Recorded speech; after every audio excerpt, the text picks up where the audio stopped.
Tá muito calor aí em Brasília, ô Josias? Ele tá tomando uma aguinha gelada Está agora. calor, né? A gente não sente, porque aqui tem um Vou ver a ar-condicionado muito temperatura aí. agradável, tem É, água, tem cafezinho, mas está calor, sim. tá muito calor. É, porque aqui em São Paulo, 32 graus no termômetro, né, Sakamoto? Mas a sensação térmica, meu amigo. Ah, Gente, eu tô derretendo. Eu não tô com no meu escritório aqui em casa não tem ar condicionado, tem no meu quarto. Eu vou começar a participar do All da cama, assim, ó. porque esse calor não tem Eu ouvi até um grito na redação agora. Uhul! bem vestido, né? Gente, mas sério mesmo, Fabiola, o ventilador não tá dando conta não, sabe? É mais fácil Tá. instalar o Vamos ar-condicionado fazer uma aí. vaquinha para o Sakamoto comprar Põe um a mão no bolso ar-condicionado aí. para a sala. Pronto, tá feito já. Sakamoto Esperança. Coloca o Pix aqui na tela, Luísa.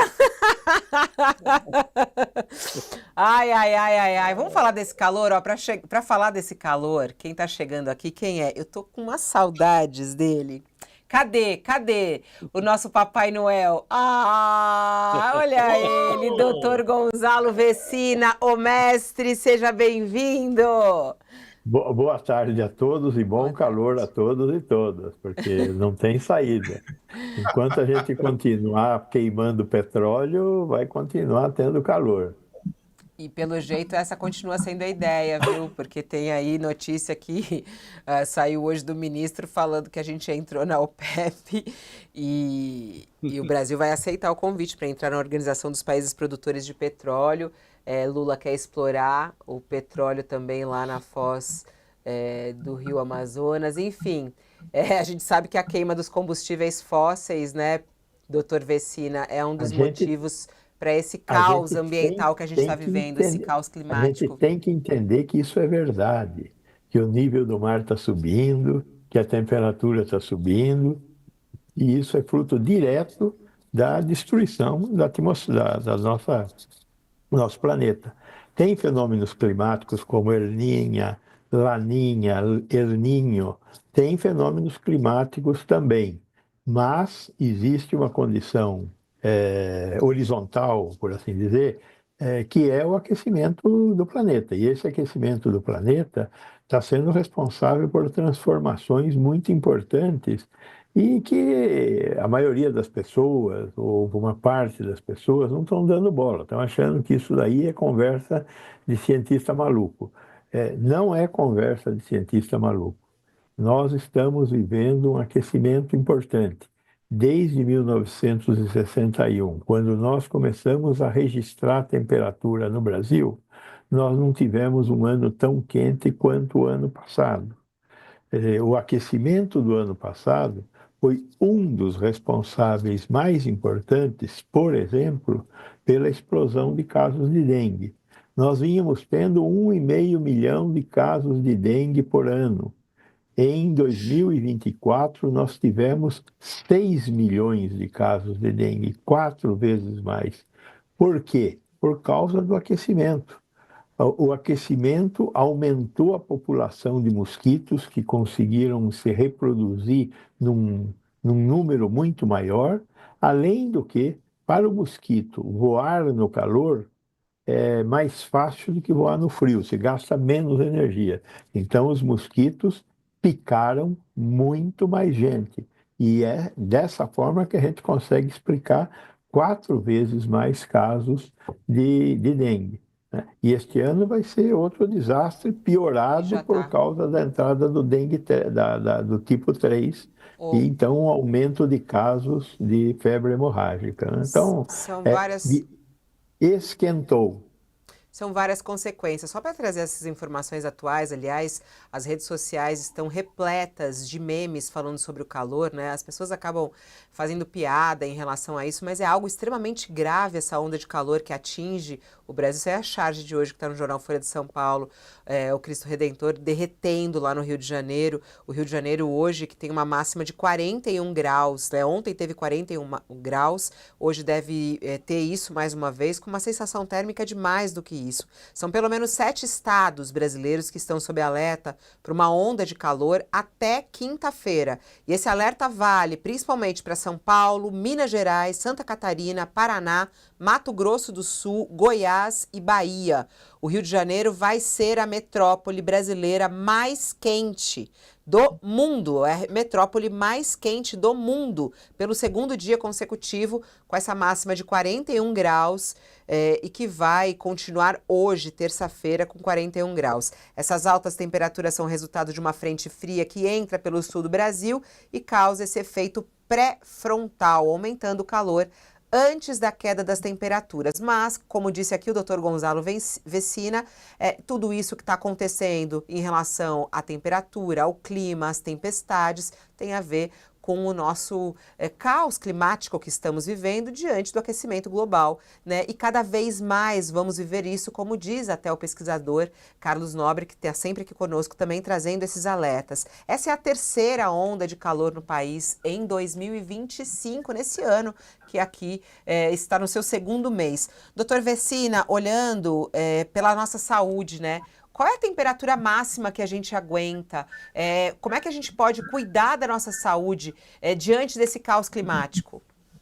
Tem muita experiência que já foi feita por aí, o sujeito se fecha num quarto e vai até 125 graus e aguenta ficar lá 20 minutos, enfim, tem situações. Os americanos registram que uma temperatura, como eles falam em Fahrenheit, em graus centígrados fica meio diferente, né?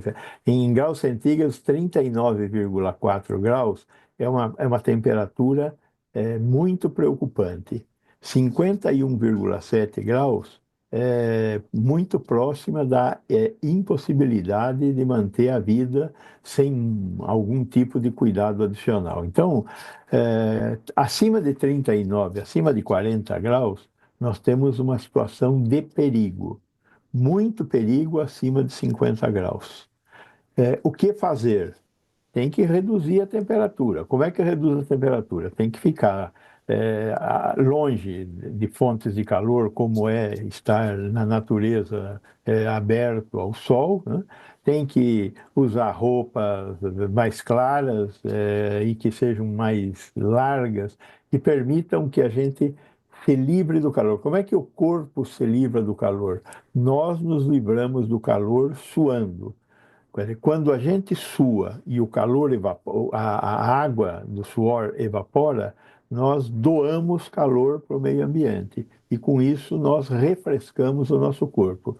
Nós não conseguimos viver fora dos 36,5 a 37 graus.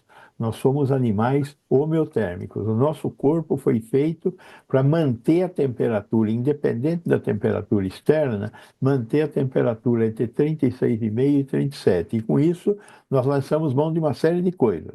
A mais importante delas é suar. A outra é respirar. Quando a gente respira, a gente troca calor.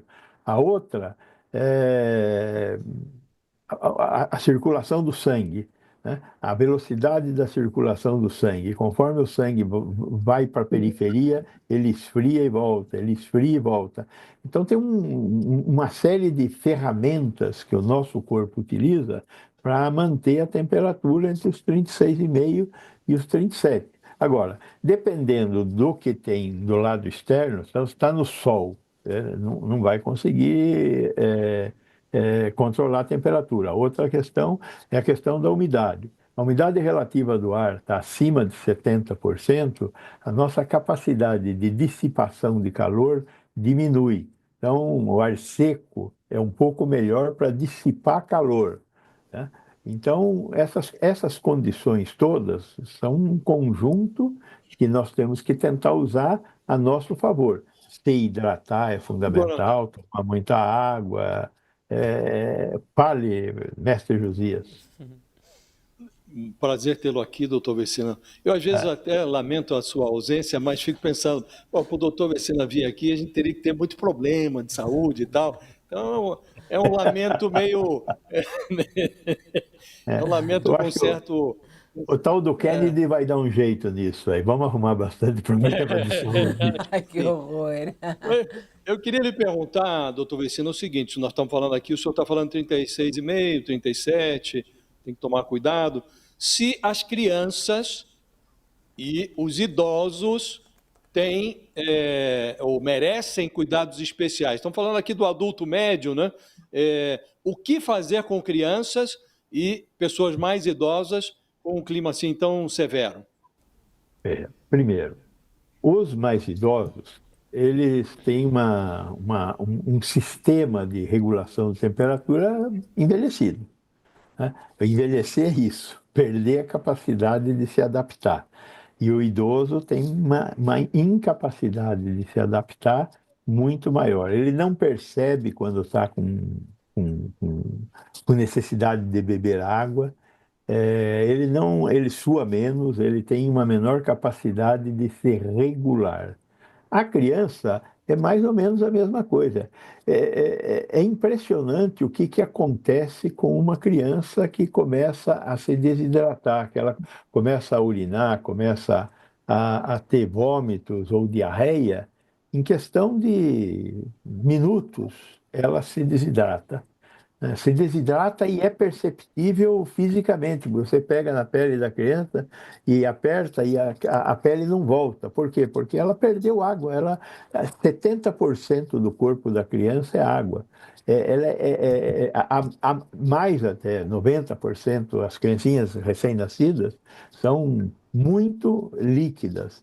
Então, qualquer perda de água em excesso, como por exemplo acontece quando eu estou tentando regular a minha temperatura suando, cria uma condição muito ruim para aquela criança viver. Então, as crianças perdem muito rapidamente água, os idosos não percebem que estão precisando se hidratar e perdem água. E aí ele vai para a desidratação, e a desidratação nos dois, tanto da criança quanto do idoso, provoca problemas cardiovasculares muito importantes. O sistema de enviar oxigênio para a periferia e energia também para a periferia do nosso corpo passa por uma situação de estresse muito grande quando nós estamos submetidos a altos calores. Isso é que dá aquelas dores, a sensação de desmaio, a sensação de que as coisas não estão bem, Por né? isso, Então, é é, frequente. distribui Doutor as... Vecina, só uma... Vai lá, Oi? Sakamoto. Dá tempo? Não, eu ia fazer uma pergunta para o doutor Vecina, de mais nada, prazer ver o senhor aqui também. O que os governos... Porque o Rio de Janeiro vai bater 40 graus, sensação térmica em Bangu, só Deus sabe, né? Naquele forno que vira o bairro, em alguns bairros no meio disso, São Paulo também, uma loucura, em vários outros lugares. O que os governos, nessa altura do campeonato, né, podem fazer para amenizar ou para proteger esses grupos mais vulneráveis? Já tem essa história de criar pontos de distribuição de água e das pessoas se refrescarem. É uma boa, né? Então, tomar muito cuidado quando a gente mexe em alguns tipos de alavancas dentro de uma sociedade, né? Por exemplo, vamos suspender as aulas. O que acontece quando a gente suspende as aulas? As crianças não vão na escola. Agora, uma das razões para as crianças irem na escola é porque os pais precisam trabalhar. Então, se as crianças não vão na escola, os pais não vão trabalhar. Então, vamos meio período. Como é que essa coisa não é uma coisa assim tão simples? Eu estou vendo muitos países, inclusive, tomar essa decisão de que a escola vai funcionar meio período. O que acontece com os pais? Como é que essas crianças serão recebidas, né? Então, é óbvio que nós temos que tomar algumas decisões públicas, como, por exemplo, ter escolas com ar-condicionado. Eu me lembro, na minha juventude, né, 70 anos atrás, não tinha ar-condicionado em lugar nenhum. Não tinha carro com ar-condicionado. Eu sou do tempo que não tinha nenhum carro com ar-condicionado. Tinha o vidrinho que você abria para pôr o vento para dentro do carro, só, né? Hospital não tinha ar-condicionado. Hotel não tinha ar-condicionado. Eu me lembro de ter ficado uma vez em um hotel em Botucatu, eu fui perguntar, e aí, cadê o ar-condicionado? Os caras falaram, não, você sabe o que significa Botucatu? Eu falei assim, não, é cidade dos bons ares, aqui não precisa de ar-condicionado. Em Tupi-Guarani, Botucatu quer dizer isso. Então, mas aquele tempo acabou. Por que que acabou? Porque nós esquentamos a terra. Agora, o que que os governos podem fazer de repente? Não tem nada que possa fazer de repente, a não ser informar as pessoas, falar, olha, tome cuidado, vista roupa leve, tome bastante água, procure ficar na sombra, se for sair no sol, use protetor solar, se hidrate. Eu não consigo, como médico, olhar alguma coisa assim que o Estado possa fazer para resolver o problema da temperatura de forma aguda.